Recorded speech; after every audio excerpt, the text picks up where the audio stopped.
السلام علیکم ناظرین، صبح کا ناشتہ ہلکا پھلکا کریں اور دوپہر کو روٹی کھانے سے پیٹ کبھی باہر نہیں نکل پائے گا۔ جن افراد کے اندر خون کی کمی ہو وہ بینگن کھایا کریں۔ بالوں میں نمکین پانی لگانے سے آپ کے بال گرنا بند ہو جائیں گے۔ زیادہ ٹھنڈا پانی دل کی نسیں کمزور کر دیتا ہے جو کہ دل کو درد کی دورہ کا سبب بنتی ہے۔ نہر منہ رنگ بنگا پھول کو دیکھ لینے سے آپ کی نظر کمزور نہیں ہوگی۔ گندم کا حلوہ کھا لینے سے دماغ کے کینسر نہیں ہوتے۔ امرود ہمیشہ کچا کھاؤ، زیادہ فائدہ دیتا ہے۔ اخروٹ کھانے سے ہمیشہ رنگ گورا رہتا ہے۔ اگر آپ کے پٹھوں اور جوڑوں میں کثرت سے درد رہنے لگے تو کثرت سے یا اللہ یا قادر کا ورد کیجیے، انشاءاللہ فاقہ ہوگا۔ اگر اپنی زندگی کو بڑھانا چاہتے ہیں تو روٹی میں نمک کا استعمال کم کیا کریں، یعنی آٹے میں بھی نمک بالکل کم استعمال کریں۔ انجیر کھانے سے دماغ کی کمزوری دور ہو جاتی ہے۔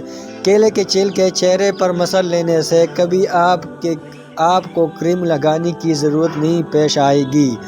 روزہ رکھنے سے دماغ بہترین کام کرتا ہے۔ روزہ رکھ لینے سے پٹھوں کا بوجھ کم ہو جاتا ہے اور بلڈ پریشر متوازن رہتا ہے۔ چنے کے ساتھ باجرے کی روٹی کھانے سے دماغی کمزوری ختم ہو جاتی ہے۔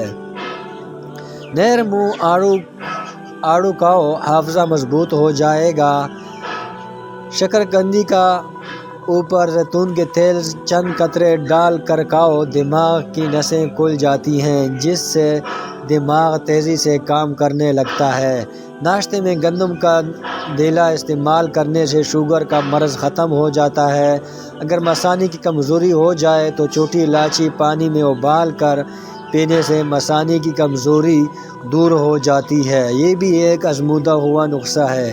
اگر کان میں کیڑا چلا جائے تو یا کوئی اور چیز چلی جائے تو سرسوں کا تیل کو کان میں بھر دو، تھوڑی سی دیر میں کیڑا اوپر کی جانب آ جائے گا۔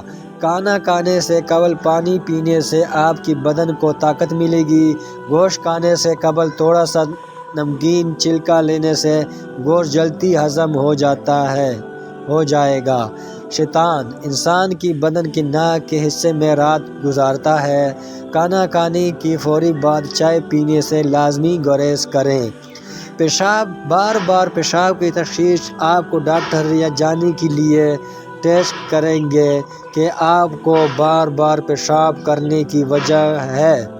وہ آپ سے چند سوالات پوچھیں گے جیسے کہ آپ کے علامات کب شروع ہوئے ہیں، آپ کتنی بار پیشاب کرتے ہیں، آپ کو کون سی دوسری علامات کا سامنا ہے، کیا آپ کو پیشاب کا غیر متوقع اخراج ہیں اور کن حالات میں بار بار پیشاب آنے کے لیے یہ 5 آڑو گھریلو علاج تل کے بیج معدنیات اور بہت سے فعال اجزاء کا بھرپور ذریعہ ہے جو مثانے کے افعال کو منظم کرتی ہے۔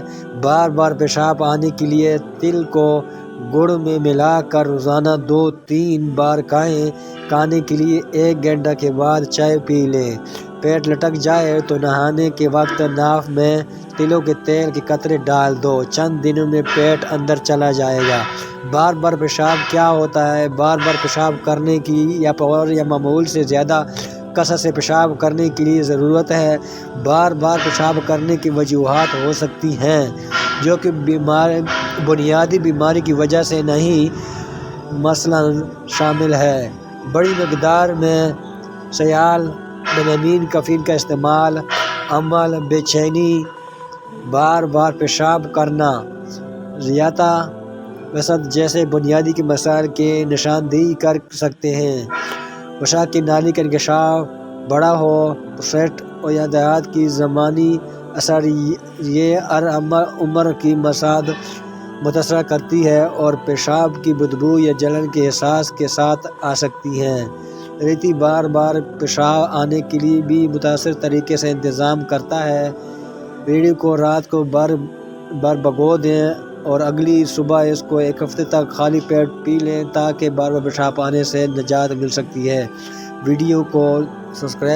ویڈیو کو لائک کریں اور چینل کو سبسکرائب کریں۔ شکریہ اور دعاؤں میں یاد رکھیں اور اگلی ویڈیو کا انتظار کریں۔ شکریہ، اللہ حافظ۔